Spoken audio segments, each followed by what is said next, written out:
Hey guys, it's Ethan. Check out my sponsors for today's video, BetterHalf.com. They provide a social approach on sports betting that is revolutionizing the game.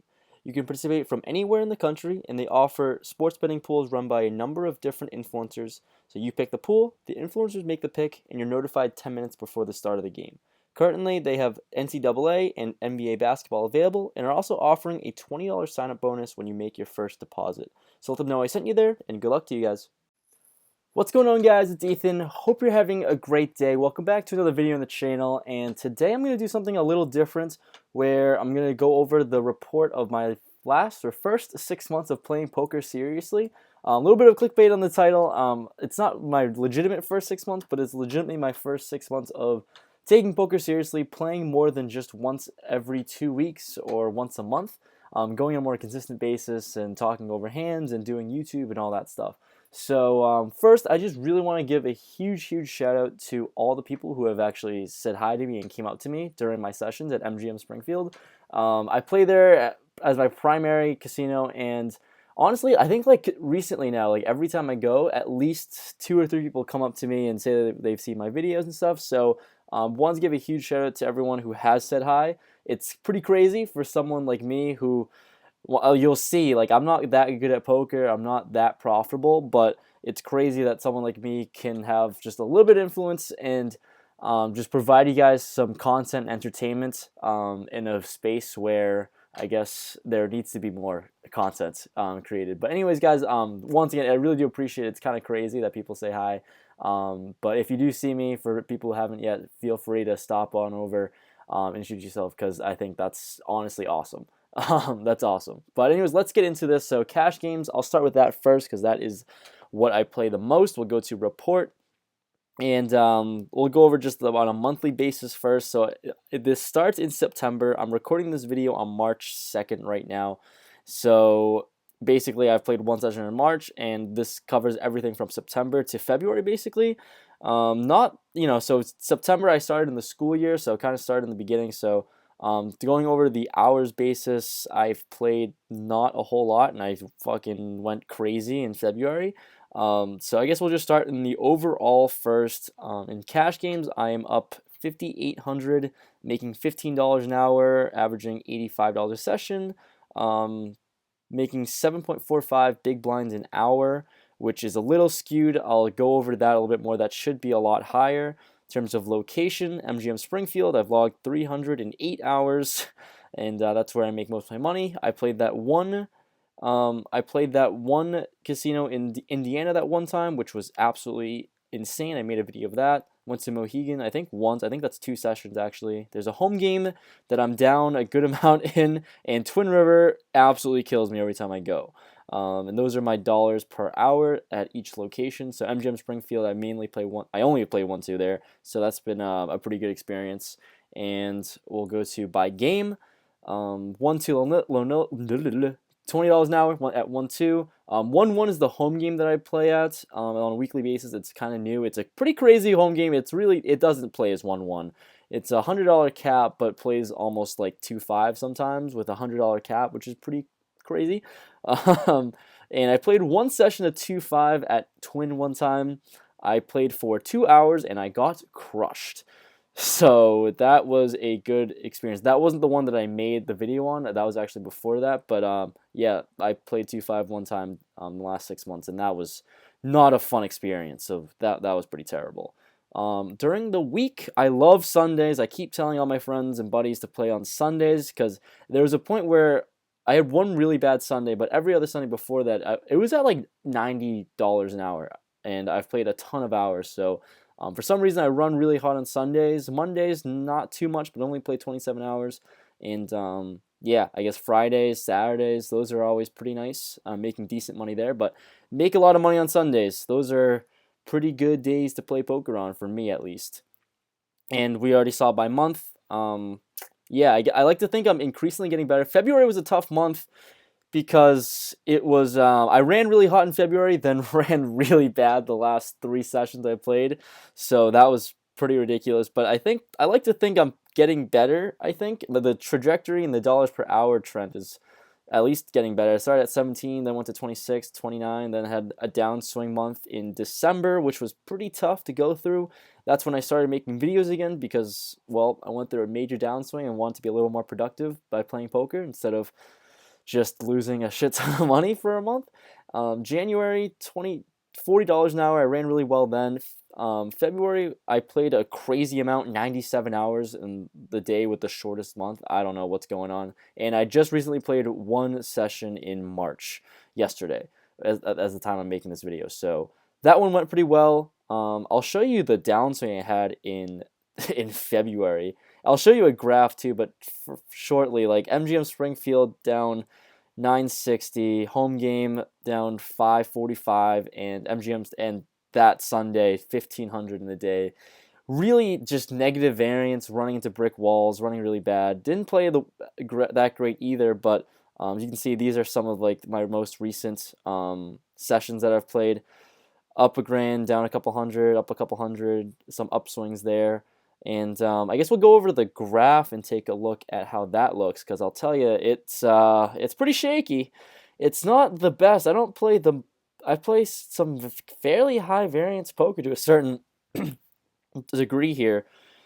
I just go up and down and go a little. Get a huge boost from the middling from my 20th to like 25th session, and then I went on another little downswing, that went up on an upswing, then went down and up and down, and yeah, those were the numbers. So after how many sessions have I played?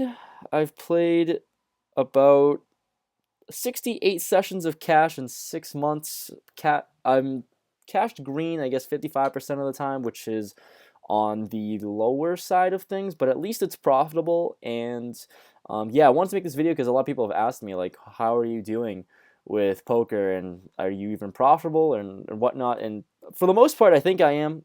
Sometimes I play like a real asshole and I lose money that way, which isn't great, but for the most part, I try to make money. And I guess we'll go over some tournaments. I'm not a huge tournament player, and there are some things that are kind of skewed. So here it says I've played in 12 tournaments, but realistically, a lot of it, the home game ones, are like $26 tournaments.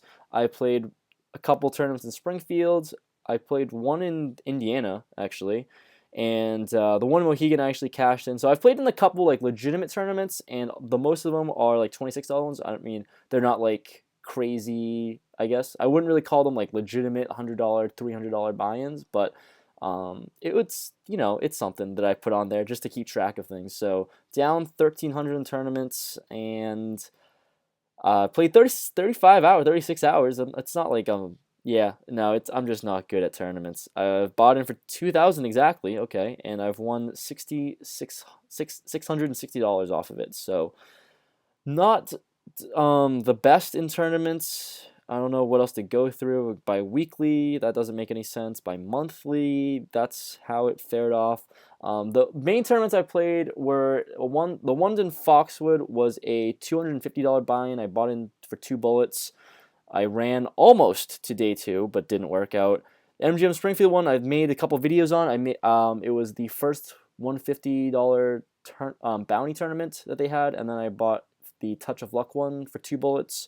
So that's minus 1,000. Mohegan one was actually pretty cool. That was the very first time I ever played, and I cashed in it. So beginner's luck for sure. The Indiana one, it was a small $50 tournament that I didn't cash in, obviously. And the home game one's $26 tournament bounties. Those are just really fun to play in and kind of relax. So that's that. And I guess overall, cash and tournaments combined, I'm at $4,500, making $11 an hour, and cashed about 51% of the time. So essentially, pretty good.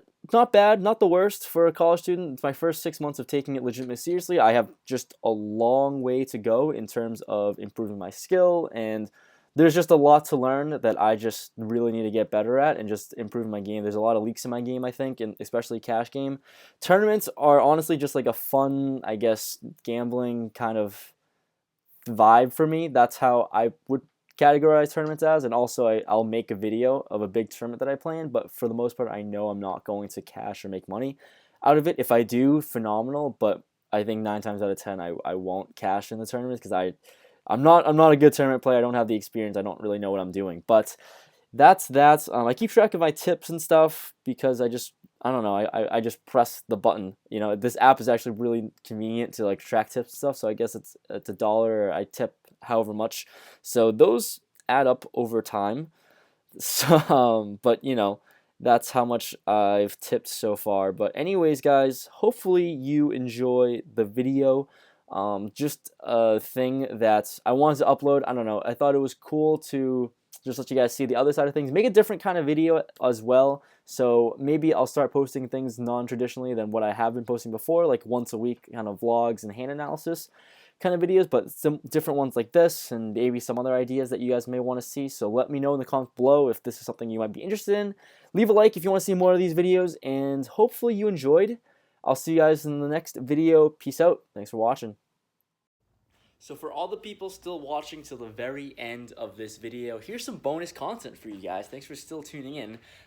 Recently, just this past week, I played one of those $26 tournaments and placed first in the largest prize pool that I've ever seen while there. So that's a big bump to the tournament numbers. It was $26, only one bullet, and first place prize was $480, and I won a couple dollars in bounties too. So over 500 in total. So you can mark that up. I just wanted to brag about that a little bit. And also, there's also a bad thing. Very recently, like 2 days ago, since I'm recording this video, I played one hand of 2-5. So that one didn't really go too well, obviously. I'm going to spoil that one for you, but I'll go over the hand analysis. I was bored playing 1-2, and I didn't want to be there, so I went and hopped into 2-5 because I was an idiot. And I guess we'll go over that hand. So we sit down, and it's literally our second hand that we are dealt. We have pocket kings with a button straddle. So basically playing 5-10 now at this point, which is not great. But pocket kings, button straddle, big blind calls. Actions up to me in early position. I have about 600 in my stack. Also, I bought in for around 600. And I have pocket kings. I make it $50. Didn't really know about the sizing, honestly. I thought it was a decent sizing. I really couldn't tell you. I just really wasn't comfortable. But I wanted to play 2-5 just a little bit, test things out. So pocket kings, raised up to $50. Cutoff calls, button calls, and also the big blind calls as well. So we're 4 ways to see a flop. Flop comes Jack 10-4 with 2 spades on the board. I don't have a spade, so draw heavy board, fairly connected with the Jack and the 10. So I decide to bet 140 when it checks to me, and the cutoff and button both call. And so we're 3 ways to the turn. The turn is an 8 offsuit, not a spade. When that 8 comes, I didn't love it, didn't hate it. Obviously, the most obvious draw out there was the spades, and that bricked out. And really wanted to charge the max. I didn't love it because it was a little connected with the board. But regardless, I decided to lead out and jam, make a pot size bet about $400. The pot was close to 400 at this point, so it's pretty much spot size bets, and cutoff folds, and the button snap calls with queen 9, and we're drawing dead. River, no idea what that was, but it was relevant. Drawing dead to the straight there, so open-ended on the flop and got there on the turn immediately and got paid. So that was unfortunate. I think I'm a lot better than that, than just leading out and jamming right there. I think it was a mix of just playing at a higher stake and just being a little uncomfortable and just being really bored and really didn't want to be there the whole time. So that all cultivated into a terrible hand and night for me. But that was just a little extra bonus content for you guys, for the people who still stayed to the end of this video. So once again, I really do appreciate you guys watching. Thanks for tuning in. It's going to be, I got some ground to make up now. I was having a decent March, and now we are going to be clawing back. So anyways, hopefully you enjoyed the video. Thank you guys so much for watching. I'll see you guys in the next one.